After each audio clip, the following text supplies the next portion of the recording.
Allora, memoria degli anni, tenerla viva, la memoria naturalmente è anche importante, trasmettere certi valori. Poi c'è un altro passaggio che è molto importante, che voi più volte sottolineate, anche quello del superare questo gender gap, no? Cioè la differenza di genere, i problemi che ancora esistono per quanto riguarda le donne. Vi vedono coinvolte come studentesse questo? Sì, assolutamente. Per noi in questo caso è di nuovo fondamentale il dialogo con il sindacato dei pensionati, perché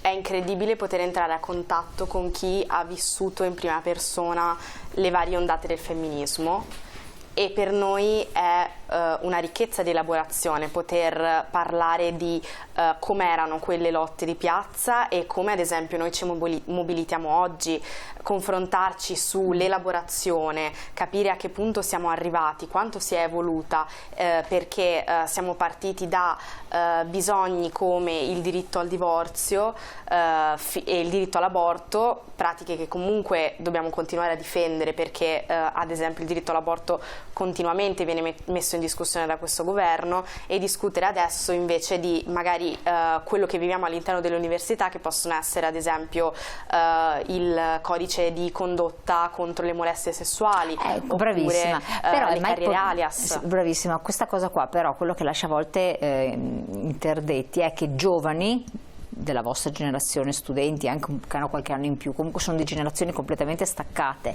da quelle di una volta, ancora facciano differenze di genere, ancora abbiano dei comportamenti sessisti. Ancora. È dovuto secondo te a che cosa? A un fattore educativo recepito in famiglia? A un qualche cosa di cui siamo permeati come DNA umano? Perché veramente lascia interdetti. Sembrerebbe che adesso i giovani avrebbero dovuto non superarlo, ma di più. Beh, io non credo che l'essere giovani voglia dire in automatico avere un pensiero che sia più evoluto delle generazioni precedenti. Beh sì, perché sono tutti modi culturali che sono stati superati, cioè li ha lasciati alle spalle, tu nasci in un nuovo contesto, no? I giovani sono il frutto dell'esperienza educativa che vivono, quindi della società in cui sono immersi, della cultura in cui sono immersi, e se uno studente cresce sia a scuola che a casa con determinate idee ancora sessiste, ancora patriarcali, non ci si può aspettare che perché è giovane allora da solo riconosce che queste idee siano sbagliate. Serve una struttura, serve che il mondo dell'educazione possa essere in grado di costruire un mondo che sia più equo, che sia più giusto e che sia paritario tra uomini e donne. Per questo è fondamentale il ruolo dell'educazione, ed è non solo all'interno delle famiglie ma anche all'interno degli spazi educativi come le scuole, come le università ancora oggi. Quindi una responsabilità della vostra generazione, tutto sommato, se ancora adesso vostra, quella che voi avete coltivato, che sono i genitori di questa generazione qua. Un attimo che leggo anche un messaggio, mi spiace dirlo, ma i giovani di cui parlate voi e i vostri ospiti non rappresentano la vera maturità e lo standard dei giovani d'oggi, che vivono una realtà fittizia, senza emozioni, basata sui social. E senza dubbio che abbiamo un estratto di giovani particolarmente anche impegnati socialmente, perché sennò voi avreste chissà milioni di iscritti, invece non è così, ci sono diversi. Dopo magari rispondi a questa provocazione, prego segretario. No, quindi è una responsabilità anche delle vostre generazioni. È chiaro, questo è assolutamente vero. Diciamo che purtroppo il lavoro da fare è ancora tantissimo. La nostra generazione, la mia generazione, è una generazione, forse è la prima generazione che ha tentato di elaborare un pensiero e un atteggiamento diverso rispetto a quello ereditato dai nostri genitori. E non è stato semplice, ed è stato di straordinario aiuto il lavoro delle donne della mia generazione. Prima Anna diceva chi ha vissuto e ha lottato all'interno dei gruppi femministi per cambiare le cose in questo paese, hanno aiutato la mia generazione ad avere un atteggiamento, un comportamento, un'idea diversa. Probabilmente tanto lavoro c'è ancora da fare, su questo è assolutamente è indubbio, però come per altri argomenti, anche su questo il contatto e il lavoro tra generazioni diverse aiuta moltissimo, perché noi abbiamo come dire, il dovere e anche la possibilità di trasmettere alcune idee, alcuni ragionamenti, ma per noi è fondamentale anche sentire e sapere come la pensano i giovani, che sono comunque di grande aiuto.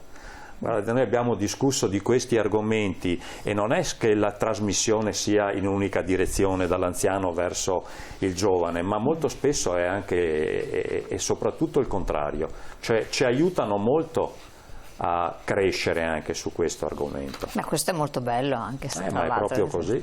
Invece volevo chiedere, per quanto riguarda la provocazione del nostro telespettatore, diceva ma molti giovani, che poi anche insomma trasversale, si sente spesso come commento, sono un po' disinteressati, staccati dalla realtà, non partecipi e vivono sui social, su altri mondi, insomma.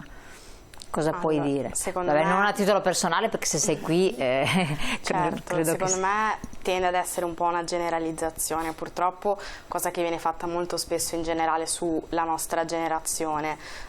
Io credo che i social abbiano tante qualità, ma sinceramente, e non riguarda solo i social network, viviamo ormai in una società, in una cultura che ci abitua più all'individualismo e alla competizione rispetto al collettivo e alla solidarietà, e questa cosa è il prodotto di un mondo che ti convince del fatto che sia tu contro tutto il resto, tu individuo che devi fare il tuo percorso di studi, devi andare meglio per te stesso e basta, quando invece c'è tutta una forza incredibile nel fare le cose insieme, nel parlare di problemi comuni che purtroppo non viene recepita, non viene insegnata, non viene trasmessa, ecco. Quindi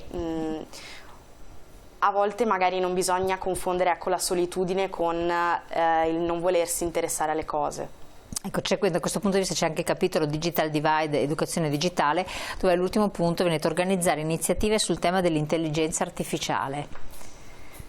Che anche sembra come dire, una di quelle cose che potrebbero non interessare una generazione come quella dei pensionati. In realtà invece a Padova siamo stati i primi in assoluto, avendo la fortuna di conoscere esperti e persone che su questo come dire, la sanno lunga e la conoscono bene. E per noi era importante ed è importante, come dire, conoscere bene un argomento come questo, che sembrerebbe non centrare poco con la terza età, ma in realtà invece l'intelligenza artificiale, con tutte le problematiche, con tutte le questioni che oggi sono in discussione, ma possono essere di grandissimo aiuto, per esempio dal punto di vista anche pratico, per gli anziani e per il grande numero di anziani che ci saranno nei prossimi 10-15 anni. Non autosufficienti, con grosse difficoltà, assolutamente. E quindi l'intelligenza artificiale, se usata bene e usata a fini di utilità assoluta, può essere di grande aiuto per gli anziani, ecco. E quindi è un nostro dovere anche conoscerla. Assolutamente, questo sì, come colmare anche altri gap. Allora siamo giunti al termine, il tempo è volato, ringraziamo Anna Tesi dell'Udu Padova, Marco Nimis, Rete Studenti Medi del Veneto, che è stato prima presente con noi, e naturalmente Alessandro Chiavelli, segretario generale dello SPI CGIL di Padova, per averci supportato in questo capitolo molto interessante. Naturalmente ne parleremo ancora. Buon proseguimento, rivedete la puntata sul web. Per tutte le altre questioni pensionistiche prenotate un appuntamento presso le sedi dello SPI CGIL presenti sul territorio. Grazie.